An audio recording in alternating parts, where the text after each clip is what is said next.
Sir general category काफ़ी देर तो स्वर्ण आयोग की मंग करती पई है, जिहदा एक मोदी साहब नूं भी मंग पत्र दिता गया, चन्नी साहब नूं भी दिता गया, पर उहदे बारे की सोचे थे? वो सारे ही मसले हल होणगे। तुसीं एक वारी यकीन करके बीजेपी की इत्थे सरकार बनाओ।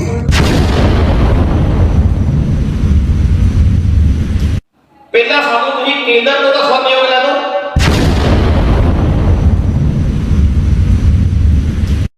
ते डंगरां तो पशुआं तो जानवरां तो वधतर बिहेव हुंदा सी दलितां नाल।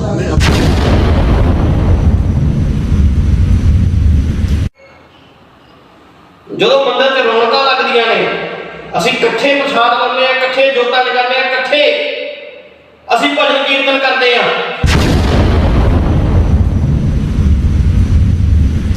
इलैक्शन च सारा कुछ याद आ जाते, सारे मुद्दे याद आ जाते। वोट लगाने वाले थे कि माननीय सांसद जी हमारे लापता हो गए हैं।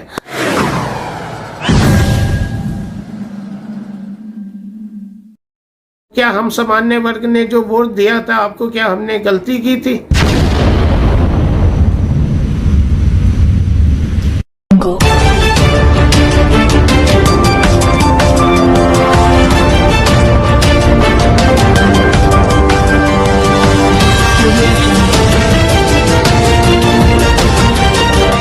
भारतीय जनता पार्टी के सांसद हंसराज हंस उस समय उत्तेजित हो गए जब पत्रकारों ने उनसे सामान्य वर्ग की लंबित मांग सवर्ण आयोग की बात की। उक्त घटना तब हुई जब सांसद जी मोगा के प्रत्याशी का प्रचार करने मोगा पहुंचे। भारतीय जनता पार्टी के सांसद का जर्नल कैटेगरी के प्रति चिड़चिड़ापन हैरानीजनक था। सांसद हंसराज हंस द्वारा सामान्य वर्ग को टारगेट करके उन्हें अत्याचारी साबित करने के प्रयास का जर्नल कैटेगरी ने कड़ा संज्ञान लिया। सर जरनल कैटेगरी काफ़ी देर तो स्वर्ण आयोग की मंग करती पई है, जिहदा एक मोदी साहब नूं भी मंग पत्र दिता गया, चन्नी साहब नूं भी दिता गया, पर उहदे बारे की सोचे थे? वो सारे ही मसले हल होणगे। तुसीं एक वारी यकीन करके बीजेपी की इत्थे सरकार बनाओ। लगता नहीं सर दलित ਜਿਹੜੀਆਂ ਉਹਨਾਂ ਨੂੰ ਜ਼ਿਆਦਾ ਜਿਹੜੇ ਐਲਾਨ ਦਲਿਤ ਲਈ ਕੀਤੇ ਜਾਂਦੇ, ਜਨਰਲ ਵਰਗ ਨੂੰ ਅਣਦੇਖਾ ਕੀਤਾ ਜਾਂਦਾ ਸਰ। ਦਲਿਤਾਂ ਨੂੰ ਗਰੀਬਾਂ ਨੂੰ ਸਦੀਆਂ ਤੋਂ ਪਛਾੜਿਆ ਗਿਆ, ਮੁੜ ਕੇ ਕਹਿੰਦੇ ਪਛੜਿਆ ਕੋਈ ਨਹੀਂ, ਪਛਾੜਿਆ ਗਿਆ ਆ। ਸ਼ੁਕਰ ਕਰੋ ਬਾਬਾ ਸਾਹਿਬ ਡਾਕਟਰ ਭੀਮ ਰਾਓ ਅੰਬੇਡਕਰ ਨਾ ਹੁੰਦੇ ਤੇ ਡੰਗਰਾਂ ਤੋਂ ਪਸ਼ੂਆਂ ਤੋਂ ਜਾਨਵਰਾਂ ਤੋਂ ਵੱਧਤਰ ਬਿਹੇਵ ਹੁੰਦਾ ਸੀ ਦਲਿਤਾਂ ਨਾਲ। ਆ ਹੁਣ ਆ ਕੇ ਮਾੜੀ ਜੀ ਸੁਰਤ ਹੋਈ ਹੈ, ਕੋਈ ਹੱਕ ਹੁੱਕ ਅਜੇ ਨਹੀਂ ਮਿਲੇ, ਅਜੇ ਹੋਰ ਮਿਲਣੇ ਚਾਹੀਦੇ। आरक्षण संघर्ष समन्वय समिति के पंजाब प्रदेश प्रभारी साहिल गुप्ता ने कांग्रेस और भाजपा पर सीधे तौर पर जातिवाद की राजनीति करने का आरोप लगाया। उन्होंने कहा कि कांग्रेस और भाजपा दोनों ही जातिवाद की राजनीति करके सामाजिक भाईचारा खंडित करने का काम करती आए हैं। साहिल गुप्ता ने भाजपा के हिंदुत्व के एजेंडे को झूठा करार दिया। उन्होंने कहा कि जातिवाद करके सनातन को खंडित करने वाले कभी भी हिंदूवादी नहीं हो सकते। उन्होंने कहा कि सामान्य वर्ग भी सनातनी है और हमें सनातनी व हिंदू माना जाए। वहीं साहिल गुप्ता ने अकाली दल द्वारा सभी वर्गों को साथ लेकर चलने के लिए अकाली दल की सराहना भी की। गौरतलब हो कि जनरल कैटेगरी की मांग पर अकाली दल के मोगा हलका के प्रत्याशी सरदार बरजिंदर सिंह मक्खन बराड़ ने सभी वर्गों के साथ साथ सामान्य वर्ग के हितों की रक्षा करने का वादा लिखित में दिया था। सारे जय श्री राम, सत श्री अकाल। ਵੀਰੋ, ਜਿਵੇਂ ਕਿ ਆਪਾਂ ਸਾਰੇ ਜਾਣਦੇ ਹਾਂ ਕਿ ਦੇਸ਼ ਦੇ 5 ਰਾਜਾਂ ਦੇ ਵਿੱਚ ਚੁਣਾਵ ਹੋਣ ਜਾ ਰਹੇ ਆ। ਤੁਹਾਨੂੰ ਮੈਂ ਇੱਕ ਗੱਲ ਦੱਸ ਦੇਵਾਂ, ਇਹ ਵਿਧਾਨ ਸਭਾ ਦੇ ਚੁਣਾਵ ਨੇ, ਨਾ ਕਿ ਕਿਸੇ ਨਗਰ ਨਿਗਮ ਦੇ।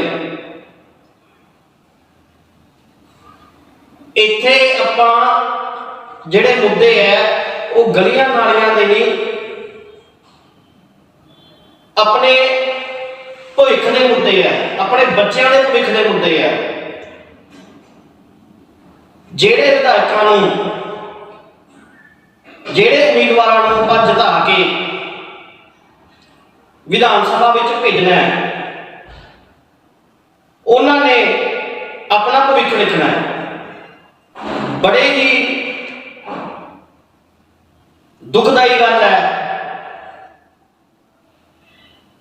ਵੀ ਦੇਸ਼ ਦੀਆਂ ਕਈ ਰਾਜਨੀਤਿਕ ਪਾਰਟੀਆਂ ਮੁੱਦਿਆਂ ਤੋਂ ਪਰਾਂ ਹਟ ਕੇ, ਪਿੱਛੇ ਹਟ ਕੇ ਜਾਤੀਵਾਦ ਤੇ ਧਰਮਾਂ ਦੀ ਰਾਜਨੀਤੀ ਕਰਦੀਆਂ ਨੇ। ਇਤਿਹਾਸ ਗਵਾਹ ਹੈ ਕਿ ਦੇਸ਼ ਦੇ ਵਿੱਚ ਸਾਨੂੰ ਜਾਤੀਆਂ ਨਾਲ, ਭਾਸ਼ਾਵਾਂ ਨਾਲ ਅਤੇ ਸਾਡੇ ਧਰਮਾਂ ਨਾਲ ਆਪਸ ਵਿੱਚ ਲੜਾਇਆ ਗਿਆ। ਸਾਰੇ ਜਾਣਦੇ ਨੇ ਵੀ ਅਸੀਂ ਸਾਰੇ ਬਿਨਾਂ ਜਾਤ ਪਾਤ ਤੋਂ, ਬਿਨਾਂ ਧਰਮਾਂ ਤੋਂ ਕਿਵੇਂ ਆਪਸ ਵਿੱਚ ਪੰਜਾਬੀ ਮਿਲ ਜੁਲ ਕੇ ਰਹਿੰਦੇ ਹਾਂ। ਲੇਕਿਨ ਬੜੀ ਮੰਦਭਾਗੀ ਘਟਨਾ ਕੱਲ ਮੋਗਾ ਵਿਖੇ ਹੋਈ ਹੈ, ਜਦੋਂ ਭਾਰਤੀ ਜਨਤਾ ਪਾਰਟੀ ਦੇ ਦਿੱਲੀ ਤੋਂ ਸੰਸਦ ਮਾਨਯੋਗ ਹੰਸਰਾਜ ਹੰਸ ਜੀ ਆਪਣੇ ਉਮੀਦਵਾਰ ਦਾ ਪ੍ਰਚਾਰ ਕਰਨ ਵਾਸਤੇ ਮੋਗਾ ਆਉਂਦੇ ਨੇ।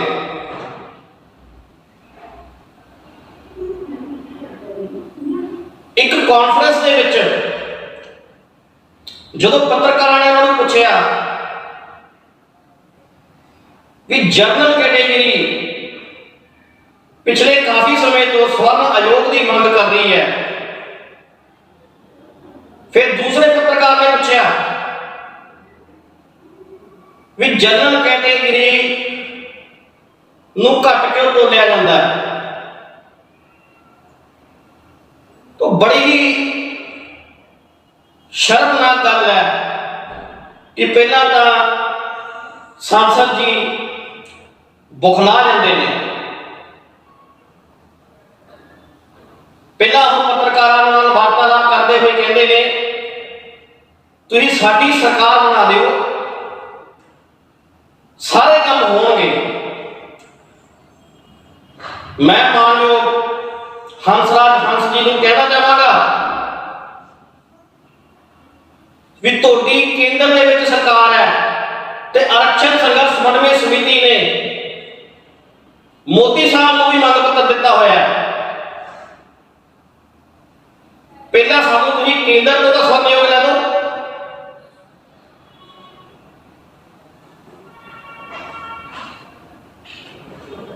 ਤੁਸੀਂ ਪੱਤਰਕਾਰ ਦੇ ਸਵਾਲ ਦੇ ਜਵਾਬ ਤੇ ਬੜਾ ਦੁਖਦਾਈ ਆਨਸਰ ਦਿੰਦੇ ਹੋ, ਬੜਾ ਦੁਖਦਾਈ ਉੱਤਰ ਦਿੰਦੇ ਹੋ ਕਿ ਅਨੁਸੂਚਿਤ ਜਾਤੀ ਨਾਲ ਅਤਿਆਚਾਰ ਹੋਏ ਨੇ। ਕਿੰਨੇ ਕੀਤੇ ਨੇ ਅਤਿਆਚਾਰ? ਆ ਜਿਹੜੇ ਤੁਹਾਡੇ ਨਾਲ, ਤੁਹਾਡੇ ਮਗਰ ਖੜੇ ਜਿਹੜੇ ਜਨਰਲ ਕੈਟੇਗਰੀ ਦੇ 4 ਬੰਦੇ, ਉਹਨਾਂ ਨੇ ਕੀਤੇ ਆ, ਅਸੀਂ ਤਾਂ ਨਹੀਂ ਕੀਤੇ। ਅਨੁਸੂਚਿਤ ਜਾਤੀ ਦੇ ਭੈਣ ਭਰਾ ਮਾਤਾਵਾਂ ਉਹ ਸਾਡੀਆਂ ਹੀ ਨੇ। ਅਸੀਂ ਮਿਲ ਜੁਲ ਕੇ ਰੋਟੀ ਖਾਂਦੇ ਆ, ਅਸੀਂ ਮਿਲ ਜੁਲ ਕੇ ਇਕੱਠੇ ਪੜ੍ਹਦੇ ਆ, ਅਸੀਂ ਮਿਲ ਜੁਲ ਕੇ ਇਕੱਠੇ ਮੰਦਰਾਂ 'ਚ ਜਾਂਦੇ ਆ। ਤੁਹਾਨੂੰ ਆਪਦੇ ਏਸੀ ਕਮਰਿਆਂ, ਏਸੀ ਗੱਡੀਆਂ ਦੇ ਵਿੱਚੋਂ ਬਾਹਰ ਨਿਕਲ ਕੇ ਦੇਖੋ, ਸ਼ਾਮ ਨੂੰ ਮੇਰੇ ਨਾਲ ਹੀ ਚੱਲਿਓ। ਜਦੋਂ ਮੰਦਰ 'ਚ ਰੌਣਕਾਂ ਲੱਗਦੀਆਂ ਨੇ, ਅਸੀਂ ਇਕੱਠੇ ਪ੍ਰਸ਼ਾਦ ਲਾਉਂਦੇ ਆ, ਇਕੱਠੇ ਜੋਤਾਂ ਜਗਾਉਂਦੇ ਆ, ਇਕੱਠੇ ਅਸੀਂ ਭਜਨ ਕੀਰਤਨ ਕਰਦੇ ਆ। ਲੇਕਿਨ ਤੁਸੀਂ ਲੋਕ ਸਾਡੇ ਸਮਾਜ 'ਚ ਵੰਡੀਆਂ ਪਾਉਂਦੇ ਹੋ। ਇਹ ਜਾਤੀਵਾਦ, ਇਹ ਅਤਿਆਚਾਰ ਆਮ ਲੋਕਾਂ ਨੇ ਨਹੀਂ ਕੀਤਾ, ਇਹ ਤੁਸੀਂ ਲੋਕਾਂ ਨੇ ਕੀਤਾ ਹੈ। ਇਤਿਹਾਸ ਗਵਾਹ ਹੈ ਕਿ ਕਾਂਗਰਸ ਤੇ ਭਾਰਤੀ ਜਨਤਾ ਪਾਰਟੀ ਨੇ ਹਮੇਸ਼ਾ ਜਾਤੀਵਾਦ ਦੀ ਰਾਜਨੀਤੀ ਕੀਤੀ ਹੈ। ਇਹ 'ਚ ਸੁਧਾਰ ਲਿਆਉਣ ਦੀ ਜ਼ਰੂਰਤ ਹੈ। ਤੁਹਾਨੂੰ ਸ਼ਰਮ ਆਉਣੀ ਚਾਹੀਦੀ ਹੈ। ਪਹਿਲਾਂ ਸਾਡੇ ਸਿੱਖ ਵੀਰ ਪਿੰਡਾਂ 'ਚ ਘਰ ਘਰ ਬੱਚੇ ਵਿਦੇਸ਼ਾਂ 'ਚ ਜਾਂਦੇ ਰਹੇ ਹੈ, ਤੇ ਹੁਣ ਤਾਂ ਹਿੰਦੂਆਂ ਦੇ ਵੀ ਬੱਚੇ ਸਾਰੇ ਬਾਹਰ ਜਾਣ ਲੱਗੇ। ਕਿਉਂ? ਕਿਉਂਕਿ ਕੰਮ ਕਰਤਾ ਇੱਥੇ ਅਸੀਂ ਕੀ ਕਰ ਸਕਦੇ ਆ? ਕਿਉਂਕਿ ਅਸੀਂ ਜਨਰਲ ਕੈਟੇਗਰੀਆਂ, ਸਾਦੇ ਲੋਕ ਆ, ਸਮਾਨੇ ਲੋਕ ਆ। ਸਾਡੇ ਬੱਚਿਆਂ ਨੂੰ ਸੀਟਾਂ ਤੱਕ ਨਹੀਂ ਮਿਲਦੀਆਂ ਇੱਥੇ। ਛਾਤੀ ਤੇ ਹੱਥ ਰੱਖ ਕੇ ਅਸੀਂ ਆਪਣੇ ਬੱਚਿਆਂ ਨੂੰ ਬਾਹਰ ਭੇਜਦੇ ਹਾਂ। ਔਰ ਬੜੀ ਦੁਖਦਾਈ ਗੱਲ ਹੈ, ਤੁਹਾਡੇ ਆਪਣੇ ਹੀ ਨੇਤਾ बड़े बड़े इंस्टीट्यूट खोल के बैठे हैं इमीग्रेशन ਦੇ। नहीं यकीन तो आगे देखो। और तुसी गल करते हो अत्याचारां दी, ਅਸੀਂ ਸਾਰੇ ਮਿਲ ਜੁਲ ਕੇ ਰਹਿੰਦੇ ਆ। ਇੱਥੇ ਆ ਕੇ ਜ਼ਮੀਨ ਤੇ ਦੇਖੋ ਕਿ ਅਸੀਂ ਕਿੰਨੇ ਪ੍ਰੇਮ ਕਿੰਨੀ ਸਦਭਾਵਨਾਵਾਂ ਨਾਲ ਰਹਿੰਦੇ ਆ। ਔਰ ਹੰਸਰਾਜ ਜੀ ਤੁਹਾਨੂੰ ਦੱਸ ਦੇਣਾ ਚਾਹੁੰਦਾ, ਮੈਂ ਆਪਣੇ ਮੋਗਾ ਵਾਸੀਆਂ ਨੂੰ ਵੀ ਮੈਂ ਦੱਸ ਦੇਣਾ ਚਾਹੁੰਦਾ, ਪੰਜਾਬ ਵਾਸੀਆਂ ਨੂੰ ਵੀ ਦੱਸ ਦੇਣਾ ਚਾਹੁੰਦਾ, ਜਿਵੇਂ ਗੁਰਦਾਸਪੁਰ ਹਲਕੇ ਤੋਂ ਸੰਨੀ ਦਿਓਲ ਦੇ ਪੋਸਟਰ ਰਿਲੀਜ਼ ਹੋਏ ਆ ਕਿ ਉਹ ਆਪਣੇ ਇਲਾਕੇ 'ਚ ਕਦੇ ਵੜਿਆ ਨਹੀਂ, ਉਵੇਂ ਹੀ ਤੁਹਾਡੇ ਪੋਸਟਰ ਵੀ ਰਿਲੀਜ਼ ਹੋਏ ਨੇ, ਤੁਸੀਂ ਆਪਣੇ ਇਲਾਕੇ 'ਚ ਨਹੀਂ ਵੜੇ। ਔਰ ਜਿਹੜੇ ਇਲਾਕੇ ਦੇ ਵਿੱਚ ਦਿੱਲੀ ਨਾਰਥ ਈਸਟ ਦੇ ਵਿੱਚ ਤੁਸੀਂ ਸੰਸਦ ਬਣੇ ਹੋ, ਜਿੱਤ ਕੇ ਆਏ ਹੋ, ਤੁਹਾਡੀ ਜਾਣਕਾਰੀ ਵਾਸਤੇ ਦੱਸਦਾ 50% ਤੋਂ ਵੱਧ ਉੱਥੇ ਜਨਰਲ ਕੈਟੇਗਰੀ ਦੇ ਲੋਕ ਆ ਜਿਨ੍ਹਾਂ ਨੇ ਬੜੀ ਹਸੀ ਖੁਸ਼ੀ ਨਾਲ ਤੁਹਾਨੂੰ ਜਿਤਾਇਆ ਬਿਨਾਂ ਜਾਤੀਵਾਦ ਕਰਦੇ ਹੋਏ। ਕਿਹੜਾ ਅਤਿਆਚਾਰ ਕਰਤਾ ਤੁਹਾਡੇ ਤੇ? ਔਰ ਤੁਸੀਂ 2019 ਤੋਂ ਬਾਅਦ ਜਿੱਤਣ ਤੋਂ ਬਾਅਦ ਮੁੜ ਕੇ ਆਪਣੇ ਹਲਕੇ ਵਿੱਚ ਗਏ ਹੋ? ਕਦੇ ਨਹੀਂ। ਔਰ ਜਦੋਂ ਆਪਣੇ ਲੋਕਾਂ ਦਾ ਆਪਣੇ ਹਲਕੇ ਦੇ ਵਿੱਚ ਤੁਸੀਂ ਸੁੱਖ ਦੁੱਖ ਨਾ ਦੇਖਿਆ, ਔਰ ਅੱਜ ਤੁਸੀਂ ਸਾਡੇ ਮੋਗੇ ਆਉਂਦੇ ਹੋ ਔਰ ਇੱਥੇ ਆ ਕੇ ਜਾਤੀਵਾਦ ਕਰਦੇ ਹੋ, ਤੁਹਾਨੂੰ ਸ਼ਰਮ ਆਉਣੀ ਚਾਹੀਦੀ ਹੈ ਲੋਕਾਂ ਨੂੰ, ਭਾਜਪਾ ਵਾਲਿਆਂ ਨੂੰ, ਜਿਹੜੇ ਆ ਹਿੰਦੂ ਤੇ ਸਨਾਤਨ ਦੀਆਂ ਗੱਲਾਂ ਕਰਦੇ ਆ। ਦੱਸ ਦੇਣਾ ਚਾਹੁੰਦਾ, ਸਨਾਤਨ 4 ਵਰਨਾਂ ਤੇ ਆਧਾਰਿਤ ਹੈ, ਜਾਂ ਤਾਂ ਕਹਿ ਲਓ ਅਸੀਂ ਉਸ ਵਰਨ ਦਾ ਹਿੱਸਾ ਨਹੀਂ ਹੈਗੇ, ਜਨਰਲ ਕੈਟੇਗਰੀ ਸਨਾਤਨ ਦਾ ਹਿੱਸਾ ਨਹੀਂ ਹੈਗੀ, ਫਿਰ ਅਸੀਂ ਤੁਹਾਡੇ ਤੋਂ ਮੰਗ ਕਰਾਂਗੇ ਕਿ ਸਾਨੂੰ ਹਿੰਦੂ ਮੰਨ ਲਓ, ਸਾਨੂੰ ਸਨਾਤਨੀ ਮੰਨ ਲਓ। ਮੈਂ ਤਾਂ ਪਿਛਲੇ 5000 ਸਾਲ ਪੁਰਾਣਾ ਇਤਿਹਾਸ ਵੀ ਪੜ੍ਹਿਆ, ਰਾਮਾਇਣ ਕਾਲ ਤੱਕ ਵੀ ਪਹੁੰਚ ਗਿਆ। ਪ੍ਰਭੂ ਸ਼੍ਰੀ ਰਾਮ ਨੇ ਨਿਸ਼ਾਦ ਰਾਜ ਨੂੰ ਆਪਣਾ ਦੋਸਤ ਮੰਨਿਆ, ਆਪਣਾ ਮਿੱਤਰ ਮੰਨਿਆ, ਉਹਦੇ ਨਾਲ ਰੋਟੀ ਸਾਂਝੀ ਕੀਤੀ। ਮੈਨੂੰ ਤਾਂ ਆਪਣੇ ਇਤਿਹਾਸ 'ਚ ਕੋਈ ਜਾਤੀਵਾਦ ਨਹੀਂ ਦਿਖਿਆ, ਕੋਈ ਅਤਿਆਚਾਰ ਨਹੀਂ ਦਿਖਿਆ, ਲੇਕਿਨ ਬਦਲੇ 'ਚ ਸਾਨੂੰ ਕੀ ਮਿਲਦਾ ਹੈ? ਭਾਰਤੀ ਜਨਤਾ ਪਾਰਟੀ ਦੀ ਨਿਸ਼ਾਦ ਪਾਰਟੀ ਨਾਲ ਗਠਬੰਧਨ ਹੈ, ਔਰ ਸਾਨੂੰ ਬਦਲੇ 'ਚ ਕੀ ਮਿਲਦਾ ਹੈ? ਸਾਡੇ ਪ੍ਰਭੂ ਸ਼੍ਰੀ ਰਾਮ ਨੇ ਨਿਸ਼ਾਦ ਰਾਜ ਨਾਲ ਮਿੱਤਰਤਾ ਲਾਈ ਤੇ ਅੱਜ ਨਿਸ਼ਾਦ ਪਾਰਟੀ ਸਾਡੇ ਪ੍ਰਭੂ ਸ਼੍ਰੀ ਰਾਮ ਤੇ, ਉਹਨਾਂ ਦੇ ਜਨਮ ਤੇ, ਉਹਨਾਂ ਦੇ ਪਿਤਾ ਦੇ ਉਂਗਲ ਚੱਕਦੀ ਹੈ। ਸਾਨੂੰ ਆ ਬਦਲੇ 'ਚ ਮਿਲਿਆ, ਔਰ ਭਾਰਤੀ ਜਨਤਾ ਪਾਰਟੀ ਮੌਨ ਧਾਰ ਕੇ ਬੈਠ ਗਈ, ਚੁੱਪੀ ਲਾ ਕੇ ਬਹਿ ਗਈ। ਕੀ ਇਹੀ ਤੁਹਾਡਾ ਸਨਾਤਨ ਹੈ? ਤੁਹਾਨੂੰ ਦੱਸ ਦੇਣਾ ਚਾਹੁੰਦੇ ਆ, ਕਾਂਗਰਸ ਤੇ ਭਾਜਪਾ ਇਹ ਇੱਕੋ ਸਿੱਕੇ ਦੇ ਦੋ ਪਹਿਲੂ ਨੇ। ਅਸੀਂ ਹਰ ਪਾਰਟੀ ਕੋਲੇ ਗਏ, ਹਰ ਉਮੀਦਵਾਰ ਕੋਲ ਗਏ, ਤੁਹਾਡੇ ਉਮੀਦਵਾਰ ਕੋਲ ਵੀ ਆਏ ਸੀਗੇ ਵੀ ਸਾਨੂੰ ਸਵਰਨ ਆਯੋਗ ਬਣਾਉਣ ਦਾ ਲਿਖਿਤ ਵਾਅਦਾ ਕਰੋ, ਲੇਕਿਨ ਹਲੇ ਤੱਕ ਨਾਰਿਆਂ ਤੋਂ ਇਲਾਵਾ ਸਾਨੂੰ ਕੁਝ ਨਹੀਂ ਮਿਲਿਆ। ਲੇਕਿਨ ਅਕਾਲੀ ਦਲ ਦੇ ਉਮੀਦਵਾਰ ਪ੍ਰਤਿਆਸ਼ੀ ਜਗ੍ਹਾ ਜਗ੍ਹਾ ਅਲੱਗ-ਅਲੱਗ ਸ਼ਹਿਰਾਂ ਤੋਂ ਸਾਨੂੰ ਸਵਰਨ ਆਯੋਗ ਦਾ ਵਾਅਦਾ ਲਿਖਿਤ 'ਚ ਦੇ ਰਹੇ ਨੇ। ਕਿਉਂ? ਕਿਉਂਕਿ ਉਹ ਜਾਤੀਵਾਦ ਨਹੀਂ ਕਰਦੇ, ਜਾਤੀਵਾਦੀ ਰਾਜਨੀਤੀ नहीं करते, वो सारे भरावां नूं, वो सारे रंगां नूं नाल लेके चलदे ने।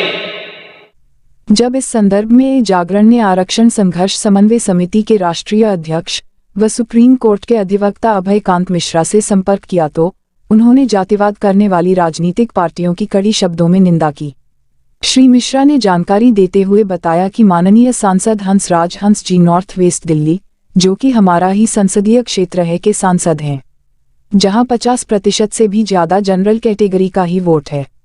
श्री मिश्रा ने कहा कि जनरल कैटेगरी ने बिना जातिवाद किए खुशी खुशी हंसराज हंस जी को भारी मतों से जिताया, लेकिन सांसद जी जीतने के बाद कभी भी हमारे हलके में नहीं आए। श्री मिश्रा ने चुटकी लेते हुए कहा कि हमारे यहाँ तो हंसराज हंस जी के गुमशुदगी के पोस्टर रिलीज हो रहे हैं और वे वहाँ पंजाब में जाकर प्रचार कर रहे हैं। देखिए हमारे स्पेशल रिपोर्टर हैप्पी धन की रिपोर्ट। देश दुनिया व अपने शहर की ताज़ा खबरों के साथ जुड़े रहने के लिए देखते रहिए ये जागरण 24/7 न्यूज़। साथियों नमस्कार। काफ़ी समय से सोच रहा था कि हमारे माननीय सांसद हंसराज हंस जी कहीं नज़र नहीं आ रहे हैं। वैसे तो वो 2019 के बाद जीतने के बाद कभी हमारे क्षेत्र में नज़र नहीं आए। या हमारी मुश्किलों में साथ खड़े हुए नहीं दिखे। लेकिन अचानक आज अभी थोड़ी देर पहले एक खबर देख रहा था जिसमें माननीय सांसद जी पंजाब के मोगा शहर में भाजपा के प्रत्याशी का प्रचार कर रहे थे। प्रचार के दौरान एक प्रेस कॉन्फ्रेंस में उनसे पत्रकार ने सवाल पूछा कि सामान्य वर्ग के लोगों ने काफ़ी समय से स्वर्ण आयोग का मांग कर रहे हैं, उसके बारे में आपका क्या कहना है? जिस पर हमारे माननीय सांसद जी ने जवाब दिया कि एक बार हम विश्वास करके हमारी सरकार बनाओ, भाजपा को वोट दो, उसके बाद सारे मसलों का हल हो जाएगा। तो मैं माननीय सांसद जी से बताना चाहता हूँ कि वो पिछले 3 साल से हमारे सांसद भी है, केंद्र सरकार में भी है और केंद्र सरकार में उनकी भाजपा की ही सरकार है।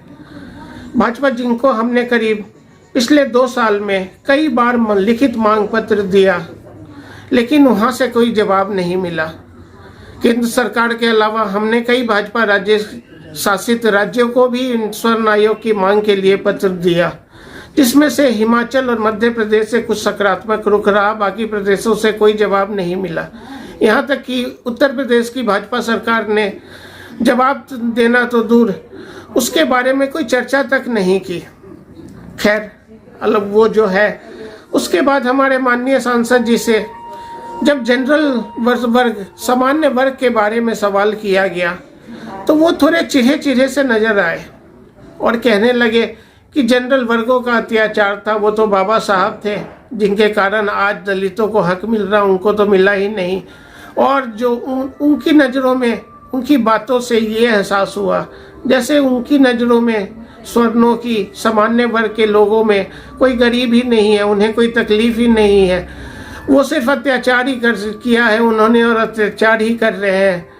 मतलब कि उनकी तकलीफ़ों के बारे में कोई चर्चा करना भी उन्होंने उचित नहीं समझा।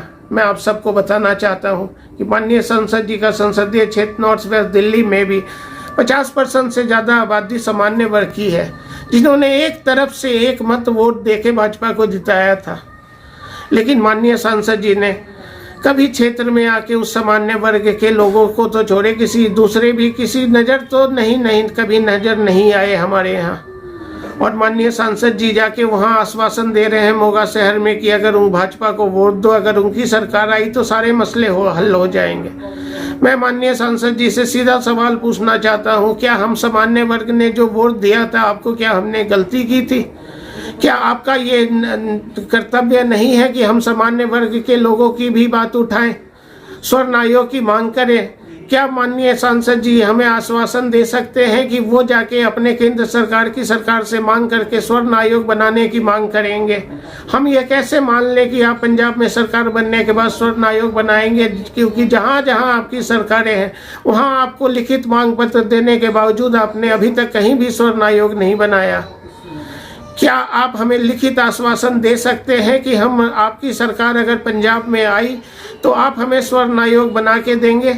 क्योंकि ऐसा लिखित आश्वासन अन्य दल के अन्य प्रत्याशी भी दे रहे हैं और दे चुके हैं। मैं माननीय सांसद जी से आग्रह करूंगा, कभी हमारे क्षेत्र में भी आए, हम आपके वोटर हैं, हमारे क्षेत्र के वासी आपका इंतजार कर रहे हैं, देखना चाहते हैं कि सांसद जी कहीं आए। कल तो हम एक वोट लगाने वाले थे कि माननीय सांसद जी हमारे लापता हो गए हैं। धन्यवाद माननीय सांसद जी, आपको इंतजार रहेगा। और ये भी आपसे आशा करेंगे कि आप बहुत जल्दी लिखित में ये आश्वासन देंगे कि अगर पंजाब में आपकी सरकार आई तो आप स्वर्ण आयोग बना के देंगे। मैं हाथ जोड़ से विनती करता हूं कि आए, आप हमारे क्षेत्र में आए और अपने क्षेत्र वालों को देखें। धन्यवाद। जय हिंद, वंदे मातरम।